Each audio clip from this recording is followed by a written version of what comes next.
Bonjour à tout le monde. Aujourd'hui est jeudi 9 janvier, si je ne me trompe pas, il est 10 heures du matin.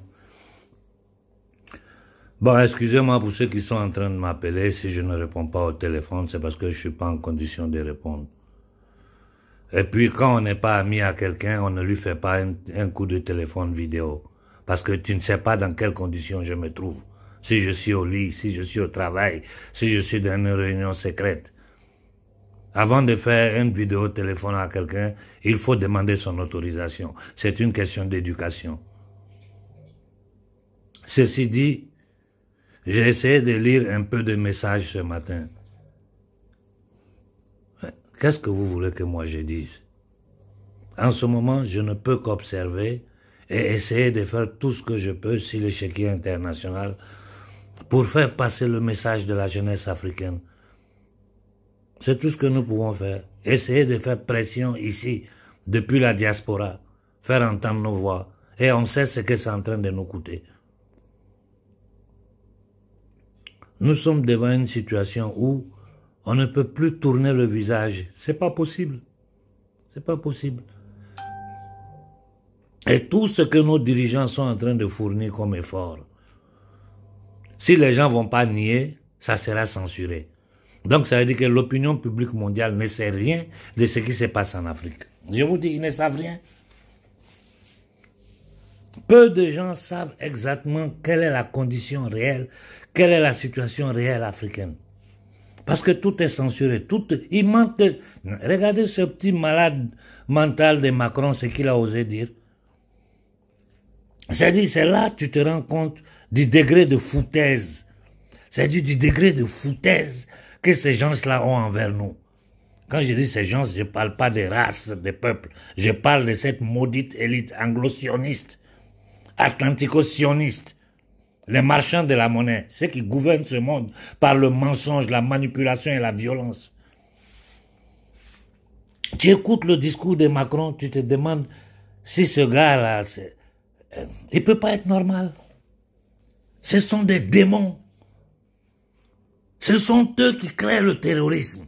Ils le mettent dans le Sahel.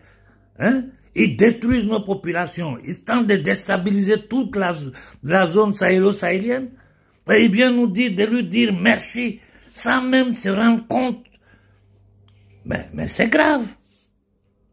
C'est grave.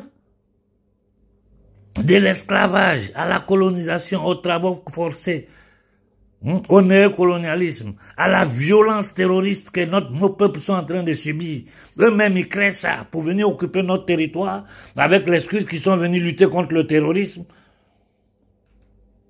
Malgré toutes les démonstrations, malgré toutes les évidences, malgré toutes les preuves, vérifiées, vérifiables.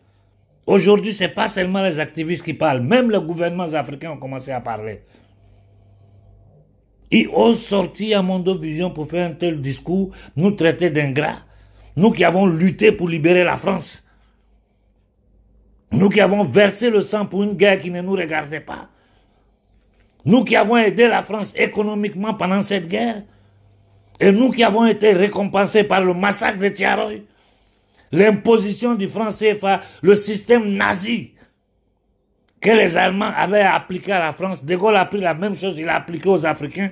Ça fait près d'un siècle que cette monnaie-là existe. Qui est un génocide monétaire, qui est un esclavage monétaire aux yeux, au sud du monde entier. Il y a quelques années, le gouvernement italien a fait des déclarations devant toute l'humanité. Mais ce franc-là existe encore. Et tant que ce franc existe, celui qui vous parle de développement, c'est un menteur. Quoi qu'ils vont vous dire, tant que le CFA existe, ils sont en train de vous mentir.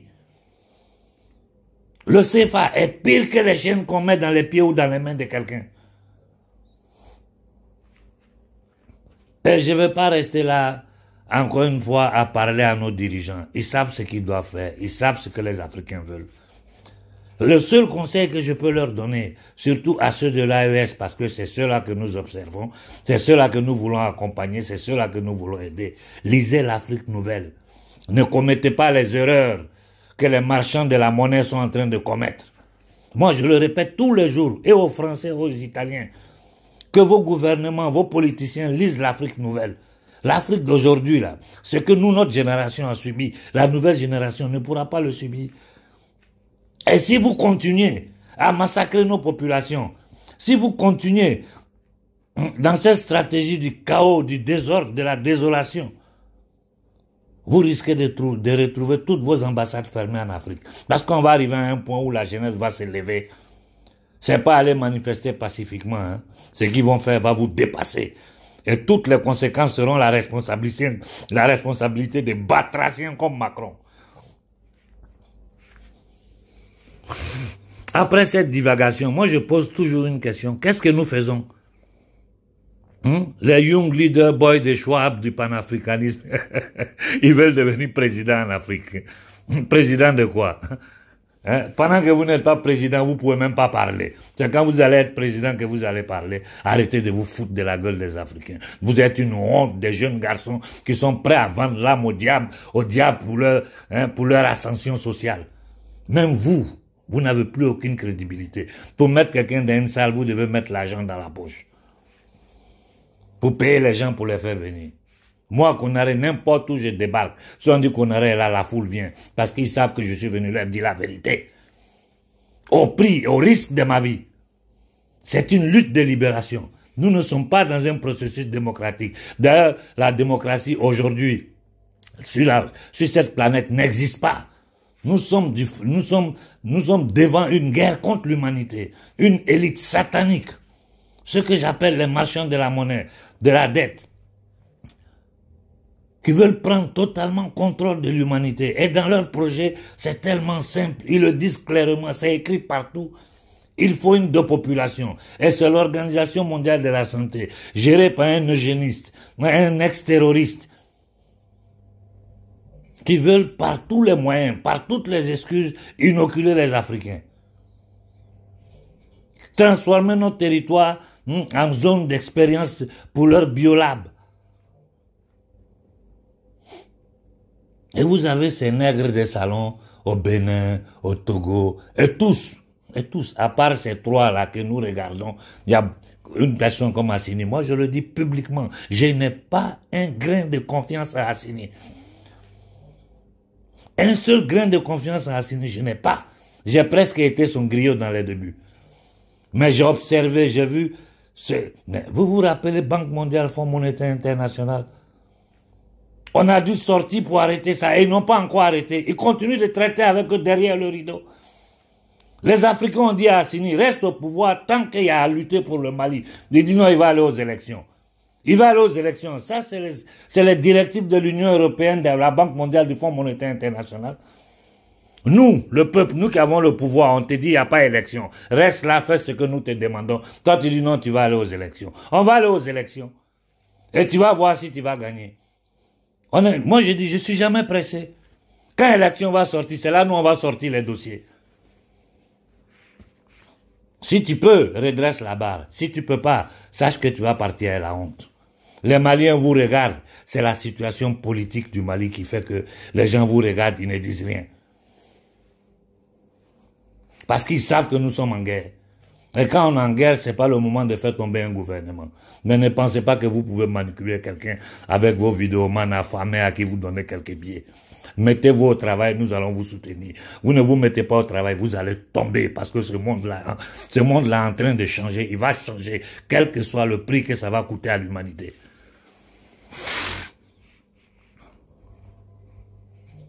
J'ai posté hier tard dans la nuit, malgré moi, les images qui me sont arrivées de Nioro. Si, on a massacré, on a arrêté les terreaux. Mais vous pensez que ça va finir là? Après toutes les déclarations du général Tchani, des déclarations claires, concises, vous pensez qu'ils vont arrêter? Vous savez tous qu'ils ne vont pas arrêter. Vous avez créé des centaines d'associations, de groupes WhatsApp. Vous êtes dedans. La lutte, c'est devenu la condiffusion des vidéos. Mon téléphone est chargé par rapport à les centaines de vidéos qui m'arrivent par jour. Si tout ça c'est vrai, tout est dénoncé, qu'est-ce qu'on fait de concret? Toute la résistance malienne a été détruite par le gouvernement malien. Quand il y a la vérité, il faut dire. Pourquoi Ben est en prison? Pour quelle raison un gars comme Ben est encore en prison pendant que des voleurs sont dehors? On ne me paye pas pour faire ce que je fais. C'est la conscience que j'ai de la condition de l'homme noir sur cette planète. Depuis les îles Haïti, partout où il y a l'homme noir, il est piétiné. Et n'accusons pas seulement les Occidentaux. C'est tout le reste de l'humanité qui nous méprise. C'est pas seulement les Occidentaux, Arabes, Occidentaux, Chinois, Japonais, n'importe qui nous méprise. Nous devons nous poser ces questions. Pourquoi le reste de l'humanité nous méprise? Les dirigeants africains, ça dit l'homme noir, quand pour lui est un peu bon là, moi je comprends pas. Le paradis sur la terre, plus de 60% des terres cultivables sont en Afrique. C'est toute cette planète-là. On est rempli de matières premières de façon scandaleuse. On a une jeunesse forte, instruite, qui est prête à travailler. Mais on meurt de faim. On n'a pas d'eau potable, on n'a pas de courant, on n'a pas d'électricité, je parle même pas d'Internet. Nos enfants sont dans les bateaux. Le même système qui crée les conditions du départ de nos jeunes, le même système là ici en Occident, joue sur ça, sur l'émotion des Occidentaux pour les dépister, pour faire croire que non, les Noirs, les Arabes sont en train de venir les envahir, alors que c'est eux qui sont en train d'envahir notre territoire. On dit partez, ils se déplacent d'un enclos colonial à un autre. Ça ne suffit pas, ils sortent, ils nous insultent. Hein? Mais comment Macron a osé s'adresser comme ça aux Africains? Si nous, on avait un peu de dignité, après le discours de Macron, aucune ambassade française ne restait sur pied en Afrique. Mais un peuple indigne, qu'est-ce qu'il peut faire? C'est partager les trucs sur WhatsApp, c'est indigner derrière les télécaméras, derrière les écrans, et puis on assis, on attend le prochain événement. Ils ont fait à Nioro, quand ils vont faire dans une ville du Burkina, quand ils vont attaquer le Niger, parce qu'ils vont attaquer. Nous, quel est notre plan? Qu'est-ce que nous décidons de faire? Voilà les questions que nous devons nous poser. On n'a qu'à être sérieux avec nous-mêmes. Soyons sérieux. Nous sommes en pleine guerre et aujourd'hui on est au paroxysme de cet affrontement-là. Mais allez réécouter le discours de Tiani. Quand tu écoutes ce qu'il a dit, tu te rends compte qu'on est en plein dans la guerre. L'ennemi est en train de s'organiser. Il nous attaque sur le plan économique. Avec les sanctions, toutes les difficultés, ils ont le système en main qu'ils peuvent créer pour affamer nos populations. Combien d'enfants sont en train de mourir au Soudan tous les jours? Au Congo, personne n'en parle. Et nous, on est dans le groupe WhatsApp à partager les vidéos, à faire les petits intellectuels, à divaguer dans des bêtises, dans l'inutilité. Eux, ils avancent dans leur plan d'agression, dans leur plan de balkanisation, dans leur plan de destruction. Ils mettent en avant, ils pompent les fake leaders, young leader boy des Schwab, qui disent qu'ils sont panafricains et veulent être présidents. On les invite on essaie d'imposer leurs images pour les faire arriver au pouvoir après pour tromper les gens. Mais ça ne sera plus possible. Lisez l'Afrique nouvelle. Les jeunes Africains ne sont pas ceux de notre génération, à qui ils avaient formaté le cerveau à travers l'école. Il faut que nous donnons des solutions immédiates, rapidement, à notre condition, à la situation réelle du terrain africain. Sinon, nous allons payer les pots cassés.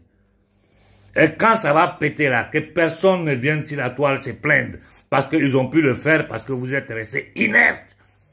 Vous êtes restés dans des bêtises. Je vois entre le Mali et le Burkina, ça crée des associations, de l'AS. Tout ça, c'est de la théorie. Vous n'êtes que des escrocs qui êtes derrière le gouvernement pour manger un peu.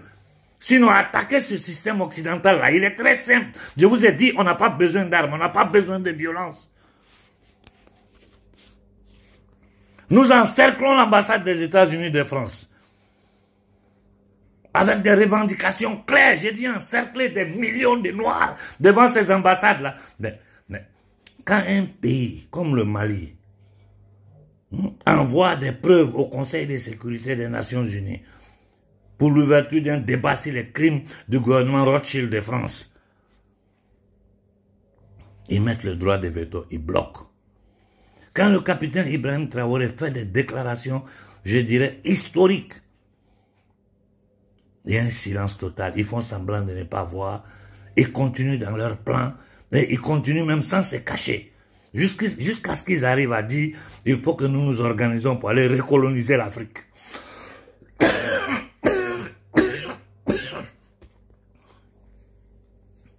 Et nous, on répond quoi? Nous, on répond quoi? On est dans la propagande des dirigeants de l'AES. Nous, on n'est pas là dans la propagande de quelqu'un. On est dans une lutte de libération de l'humanité africaine. Ceux qui combattent à nos côtés sont nos frères de combat. Ceux qui combattent contre nous pour leurs intérêts personnels. Parce que je vous ai dit, s'ils ont pu faire l'esclavage, c'est parce que on avait en Afrique des batraciens comme ceux que nous avons aujourd'hui, qu'on appelle président, chef d'État, dirigeants, des indignes. Parce que c'est quelqu'un de l'intérieur qui t'ouvre la porte pour te faire entrer. On est là, non, les Occidentaux font ça, hein, les Arabes font ça, les Chinois font ça. Nous, on fait quoi de concret? Nous, on fait quoi? Les autres, ils font, mais nous, on fait quoi? Rien. Si c'est pas la grande gueule, quand on sort de là, on est dans la méchanceté, la jalousie. Des corps noirs. Pendant que votre peuple est en esclavage. Voilà pourquoi nous ne nous en sortons pas. Bon sang de bon sang. Qu'est-ce que nous faisons? Les gens essaient de manipuler l'opinion de la jeunesse. Non, comme ça, les frères sont en train de faire. Nous, on veut voir les choses claires. L'Afrique, hein, ou tenter de faire des trucs, essayer de créer une monnaie toujours dépendante d'une façon, même masquée, indirecte, dépendante des monnaies. Non, on ne veut pas ça. Nous, on doit avoir des monnaies, une monnaie souveraine, basée sur nos richesses matérielles, minérales, la force travail de la jeunesse africaine, un marché de plus près d'1 milliard de jeunes Africains noirs. Une bonne partie instruite aujourd'hui, capable de prendre en main le destin de l'Afrique.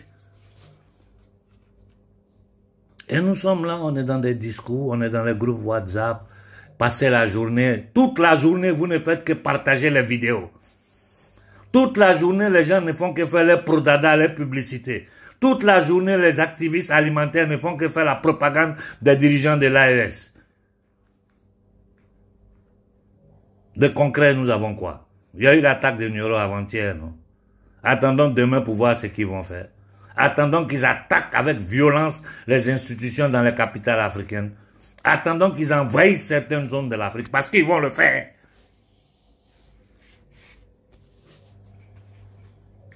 Je finis en vous disant ces histoires d'inoculation. Je vous ai dit, je ne vais plus perdre mon temps là-dessus. Quelle que soit l'excuse qu'ils prennent pour dire qu'ils veulent inoculer vos enfants, frappez-les.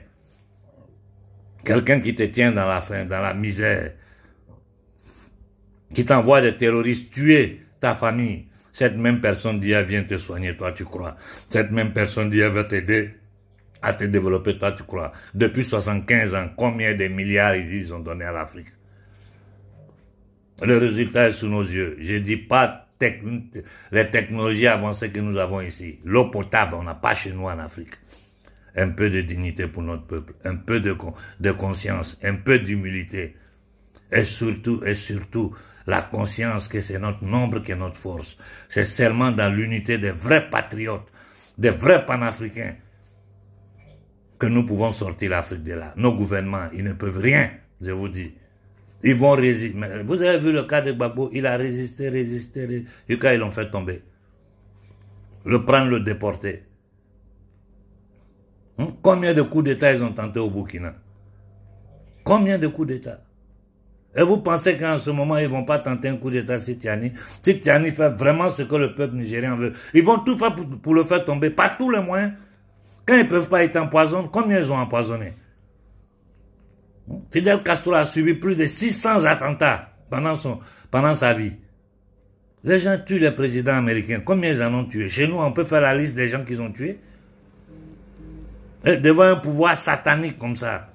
Aujourd'hui, la jeunesse africaine est consciente qu'est-ce que nous faisons? Si ce n'est pas organiser nos rangs et les affronter de façon assertive, mais déterminée, on n'a pas besoin d'armes, on n'a pas besoin de tirer un coup de fusil, je vous dis, croyez-moi, je sais de quoi je parle. Nous devons prendre ces ambassades, les paralyser et faire des demandes claires à Mondovision. Personne ne peut rien nier parce que l'histoire de l'Afrique est sur la table, c'est sur les yeux de tout le monde, malgré toutes les censures qu'ils font. Tu parlais des gens ici, ils ne savent même pas qui est Ibrahim Traoré. Je parle des pays qui connaissent, qui ont des contacts avec l'Afrique, comme l'Italie, la France, l'Angleterre. Ils ne savent même pas, les autochtones, ils ne savent même pas qui est Ibrahim Traoré. À plus forte raison, Tiani. Tu vas vers l'Europe de l'Est, ils ne savent même pas où l'Afrique se trouve. Donc l'information ne circule pas. Je le dis parce que je le sais, parce que je suis en contact avec eux. Quand je discute, les gens sont dépassés. C'est moi qui refuse. Sinon, combien de télévisions de l'Europe de l'Est m'ont demandé une interview? Il faut être sérieux. Nous sommes en guerre, c'est une question de survie aujourd'hui. Pour ceux qui nous regardent, nous Africains, c'est une question de survie pour notre peuple. Et pour tous les autres peuples du monde. Parce qu'aujourd'hui, ils veulent nous traîner, je vous dis, dans un paradigme transhumain, démoniaque. Et ils agissent en fonction du territoire. Chez nous, là, c'est grave. Regardez ce qui se passe en Palestine. Regardez le Moyen-Orient. Regardez l'Asie. Les déclarations du nouveau président de cet État nazi-fasciste. Annexer des territoires, menacer des gens d'utiliser leur monnaie. Où le droit international n'est plus respecté. Tous les traités sont jetés à la poubelle. Ils font ce qu'ils veulent. Ils mentent comme ils veulent. Et nous, on est dans le groupe WhatsApp en train de partager les vidéos. Ce n'est pas ça la solution. Hein. Ce n'est pas ça. Excusez-moi, mais je parle à la jeunesse africaine. C'est votre destin qui est en jeu. Si vous restez assis dans du virtuel, ah, ça va vous coûter cher. Plus que ce que nous sommes en train de faire, nous ne pouvons pas faire. Je souhaite bonne journée à tout le monde et je vous en prie humainement, faites une profonde réflexion. Bonne journée.